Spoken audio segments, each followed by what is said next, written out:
What's good, guys? It's Tyler, and today I'm joined by Zellsis after Sentinels' game against KRU Esports. Thank you for joining me, man. What's up? So tough series for you guys this time around. In your opinion, what were the major factors that kind of held you guys back throughout the series? Honestly, there wasn't many factors. I think we just played a little bit scared on first map Lotus. We were running a new setup in a match that we haven't had a lot of practice on, and we just didn't have a lot of protocols like mapped out, and it kind of struggled with us a little bit, them splitting our B after taking A control and things like that.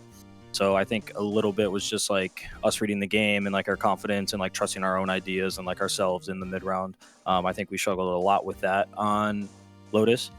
And then Icebox, I mean, we had a good attack. I think it was 7-5 or something like that, attack half. Yeah. And then we lost pistol. I think we got bonus. I mean, they just kind of like steamrolled with their comp at A, and I think we had like the right idea. I just think we fumbled the execution a little bit. So it's when you're messing up your micro setups and everything like that, it's kind of hard to pull around, especially in Valorant. Everything's momentum based, and I think they just kept getting ults on the board, kept doing the same exact everything like that, and we couldn't punish them. So yeah, I think that was a little bit of what happened for map 2. Okay.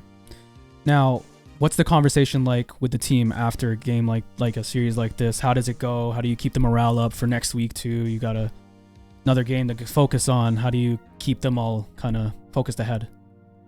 I mean, I'm not sweating it. I know today looked rough, but in our heads, honestly, it wasn't that bad.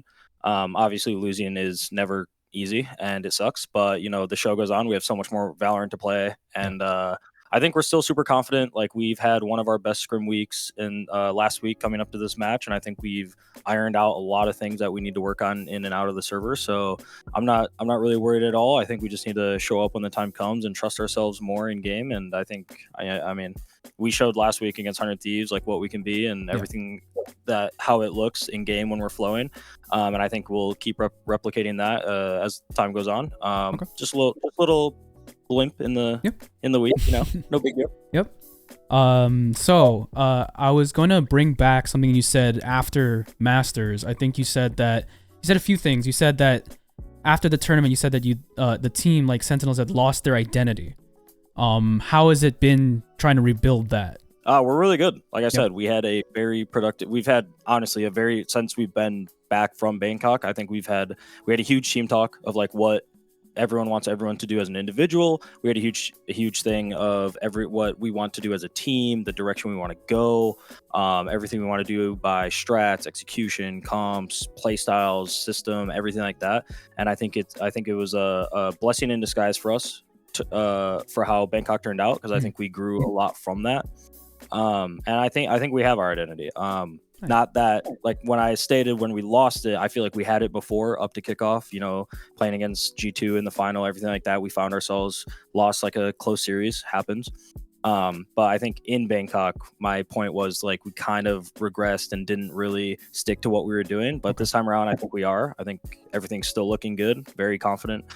Just patience and more Valorant, Sometimes you win, sometimes you lose. Okay. You were saying that you guys had a big team talk. Like, what were some of the takeaways that like you can maybe share? I think the biggest thing is like when someone would have an idea, we didn't really give affirmations to it.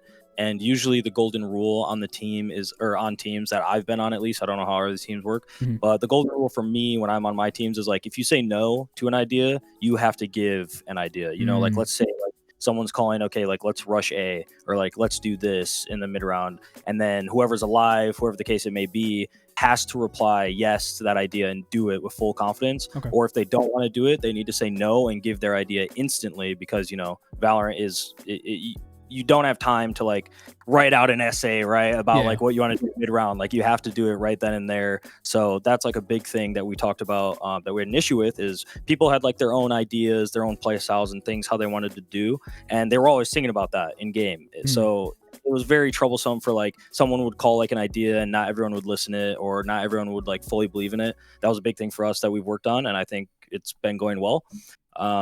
Just things like that of like our chemistry in game and how we want to play, because Valorant, you can play a million different ways in Valorant, but as long as you're all playing the same way at at the time in the moment, then it's more than likely it's going to work, right? Yeah. So that was like a big thing for us. Okay, perfect. Now I got some questions away from the game, more about the state of Valorant. There's been a pretty big discussion around the state of the game, like a lot of popular content creators like Tens and some pro players too have been starting to talk about it, how the state of utility in Valorant. Yeah, like a lot of people like that whole precise gunplay clip that everyone's passing around and stuff. Chronicle from Fnatic was talking about how Valorant split into a triangle with 3 sides: shooting, team play, utility, and utility is currently overlapping the other 2 sides of the game. Do you feel like the prevalence of utility has become a problem that needs to be addressed?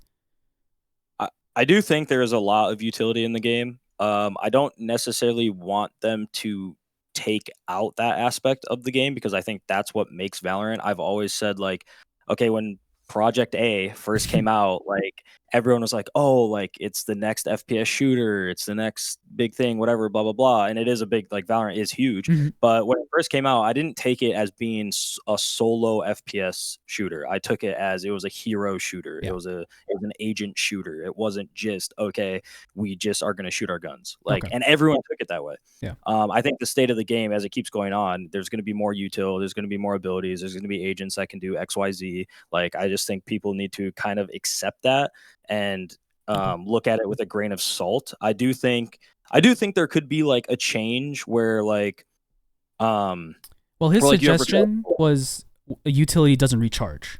What do you think of that? Yeah, I think you have rechargeables, right? Yeah. I think you could have certain rechargeables that recharge and then certain ones that don't. Like I think like Sova Dart is a good one that could recharge. I don't really think it impacts the game in such a huge way that having more than one of them in a round is detrimental to either side. And I think having only one is like kind of detrimental to both sides. You know what I mean? Like Okay. like they little abilities like that, I Okay. think they could keep or tweak. Mhm. And then you have other ones that are like Teho missiles is rechargeable, but like Teho missiles are a pretty broken Yes. ability to have rechargeable every I think it's 35 or 40 seconds or something like that. Yeah. I think having that be rechargeable is pretty Pretty obnoxious. crazy. So, you know, something like that. Okay, you have Teho missiles one time in a round, and you could work Yeah. around that. I think things like that would be good to change, or Riot could look at, or maybe talk to the pros about and see like what you can do to like adjust the abilities in the game. Because I don't think the way people talk sometimes they just want the abilities completely removed, and I just don't think that's a thing. Obviously, Yeah. I mean saying completely removed is a little extreme. But I don't think the way people want abilities to be set is like they want only gunplay, where it's like, I mean, you can't have that That's in not a shooter with abilities. Like it's just exactly. not a thing. Yeah. So